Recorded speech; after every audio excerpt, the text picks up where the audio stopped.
வாழ்க்கையை நேசிக்கிறீர்களா? தயவு செய்து நேரத்தை வீணாக்காதீர்கள். ஏன் தெரியுமா? வாழ்க்கை என்பதே நேரத்தால் ஆனதுதான். கடந்து போன காலத்தை விலை கொடுத்து வாங்கும் அளவிற்கு பணக்காரன் உலகத்திலே பிறக்கவில்லை. நீ ஒரு பவுன் தங்கத்தை கொடுத்து ஒரு நொடியை கூட வாங்கி வைத்துக் கொள்ள முடியாது. பொழுது போக்குவதற்காக அல்ல மாணவர்களே, மாணவிகளே, பொழுது ஆக்குவதற்காக.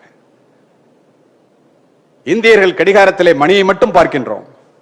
அமெரிக்கர்கள் மணியோடு சேர்த்து நிமிடத்தையும் பார்க்கின்றார்கள். ஜப்பானியர்களோ ஐரோப்பியர்களோ நிமிடத்தோடு சேர்த்து வினாடியையும் பார்க்கின்றார்கள். அதற்கு ஏற்றாற்போல் அவர்களுடைய முன்னேற்றம் அமைகின்றது. நேரத்தினுடைய அருமை. யாராவது எனக்கு நேரம் இல்லைன்னு சொன்னா நம்மளுடைய சோம்பேறித்தனத்தை ஜென்ட்லா சொல்றோம்னு அர்த்தம். ஜவஹர்லால் நேருவுக்கு 4 மணி நேர உறக்கமே போதுமானதாக இருந்தது.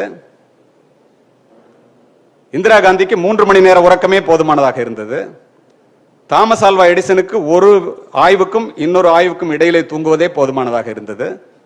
நெப்போலியனுக்கு குதிரை சவாரி மீது தூங்குவதே போதுமானதாக இருந்தது. நமக்கு எல்லா கல்லூரிகளிலும் நான் சொல்லுகின்றேன், நேரத்தின் அருமையை மாணவர்கள் உணர வேண்டும் என்பதற்காக.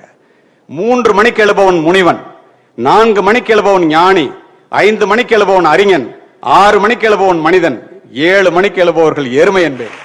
வாழ்க்கையிலே ஜெயித்தவர்கள் அத்துணை பேரும் காலையிலே படுக்கையை விட்டு சீக்கிரம் எழுந்தவர்களாகத்தான் இருக்க முடியும். நீ நியூசிலாந்துல இருந்தாலும், நியூ ஜெர்சில இருந்தாலும், ஜப்பான்ல இருந்தாலும், இந்தியாவில் இருந்தாலும் எந்திரிக்கும் போது 24 மணி நேரம் கையில் இருக்கு. அந்த நேரத்தை நீ எப்படி உபயோகப்படுத்துகிறாய்? உங்களுக்கு தெரியுமா? இதை சொல்லி முடிக்கின்றேன் நான். 70 வயது இந்தியர்களினுடைய சராசரி. 30 வருஷம் படிக்கிறது, குழந்தை பெற்றுக்கிறது, கல்யாணம் பண்ணிக்கிறதுல போயிடுது. பாக்கி 40 வருஷம் சராசரி இந்தியனுடைய வயதை சொல்கின்றேன். கடைசி 10 வருஷம் ஹாஸ்பிட்டல் ட்ரீட்மெண்ட் படுக்க. இடைப்பட்ட 30 வருடங்கள், ஒரு வருடத்துக்கு 365 நாட்கள், 30 வருடத்திற்கு 10,950 நாட்கள். இதுல 950 நாள் நம்ம டிராவல்லையும் நம்மளுடைய சொந்த வேலைகளையும் போயிடும். பாக்கி 10,000 நாள், அதுல 5,000 நாள் தூங்குறதுல போயிடும். உங்களுக்கு இன்னும் கொஞ்சம் அதிகமாகவே போயிடும். பாக்கி உள்ள 5,000 நாட்களிலே ஒரு மனிதன் அந்த 5,000 நாட்களை எப்படி உபயோகப்படுத்தினான் என்பதை வைத்தே வாழ்க்கையிலே அவனுடைய வெற்றி தோல்விகள் நிர்ணயிக்கப்படுகிறது. மாணவர்களே, இப்போதே மனதிலே பதிய வைத்துக் கொள்ளுங்கள். இதுதான் உண்மை.